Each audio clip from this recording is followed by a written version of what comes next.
At 4 a.m., September 16, 2025, in the quiet heart of Burkina Faso, a single operation changed the course of history. Security forces intercepted 57 trucks moving under the cover of darkness, each one marked as humanitarian aid. But when the first truck was opened, what they found inside wasn't food or medicine. It was something that would shock the entire world. This convoy was so heavily armed, it could launch a war on its own. Rifles, rocket launchers, anti-aircraft missiles, over $700 million worth of weapons. The operation was personally directed by President Ibrahim Traoré himself. This was no routine bust. It was the beginning of one of the largest covert plots in modern African history. How deep did it go? Who funded it? And how close did Burkina Faso come to being destroyed from within? Let's uncover Operation Storm. It began in the Canary Zone, near the border with Togo. During routine patrol, border officers spotted an unusually long convoy taking rural backroads. No headlights, no markings. The timing was off. The route was strange. Something felt wrong. Captain Moussa Gabouré, on duty that night, radioed his superiors immediately. The manifest claimed the trucks carried agricultural aid, but the secrecy was too much.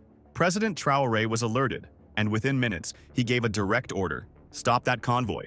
Make the drivers talk. Using drones and helicopters, special forces surrounded the convoy.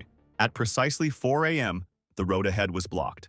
Drivers panicked. Some tried to flee, but none escaped. The first truck was opened. Beneath fake sacks of aid lay crates of assault rifles and explosives. Truck after truck, the same deadly cargo. Mr. President, it's real. This isn't smuggling. It's a mobile arsenal. Traoré's reply was calm. Lock it all down.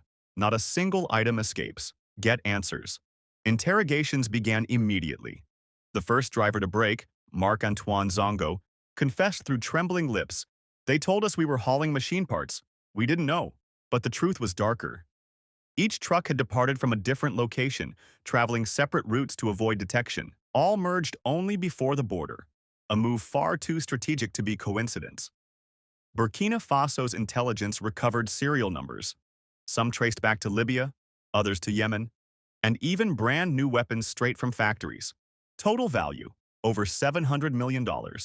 Who had that kind of money? And what were they planning? President Traoré called an emergency National Security Council session.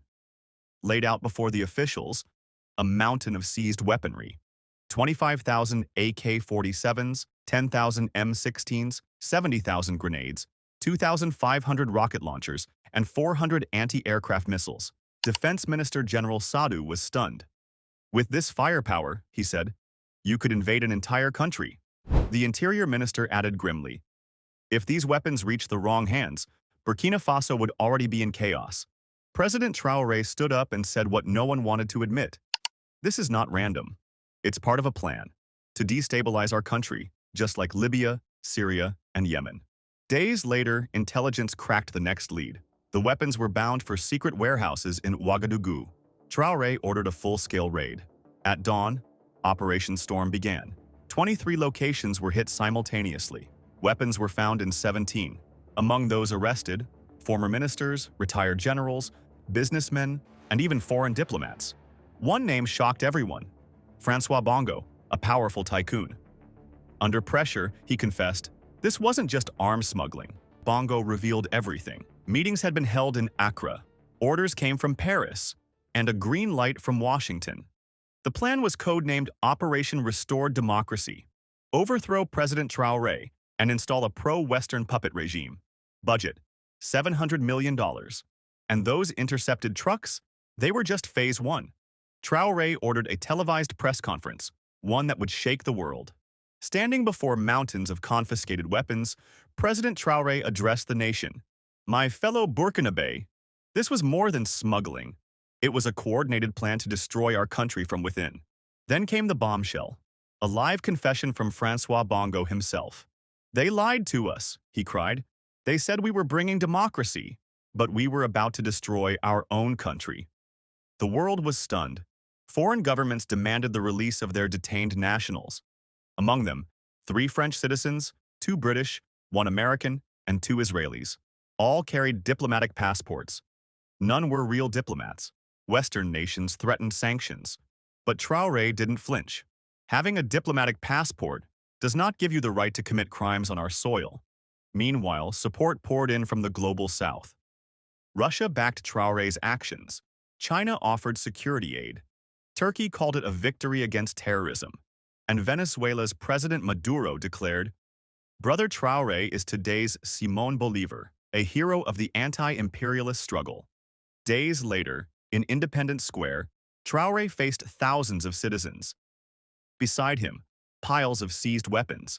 "We will melt these weapons," he declared, "and build 100 new schools, 50 health clinics, and 1,000 kilometers of irrigation canals."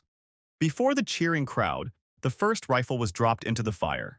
"The first thing we are forging," he said, "is a school bell. And every morning when our children hear it ring, they will hear the sound of peace." That image, metal melting into hope, became global news. From weapons to school bells, from fear to unity, Burkina Faso had done the impossible. President Ibrahim Traoré didn't just stop a coup. He rewrote Africa's story. For the first time in decades, a small African nation had looked global power in the eye and said, "We see your game, and we're not playing anymore." Let history remember that moment, because the fire that melted those rifles may just have lit Africa's new path forward. Guys, if you believe in the spirit of Ibrahim Traoré, give him a like, and subscribe to the channel for more content about African politics.